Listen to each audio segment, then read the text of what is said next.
West Virginia's Teacher of the Year is now ready to shift gears into her year of advocacy and travel. 13 News reporter Sarah Davis explains the topics she cares about most.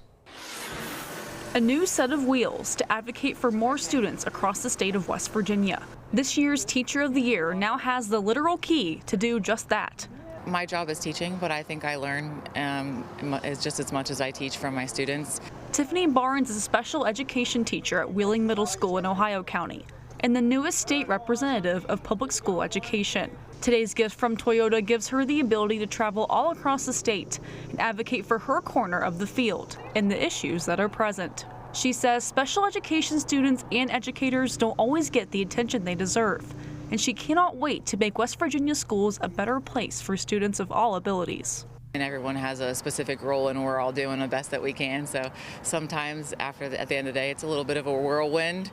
But and then to hear that, it's good because not just for me, but a representation of the rest of the special education community and teachers in general.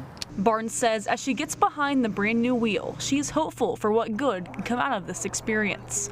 I hope to put a lot of miles and make a big impact, so I'm definitely going to put it to good use, but just Toyota being amazing and giving me the opportunity to put some miles and wear out the tires a little bit and hopefully get to go everywhere in West Virginia and spread the word and learn some new things. New names, meaningful conversations, and change. Reporting in Charleston, Sarah Davis, 13 News.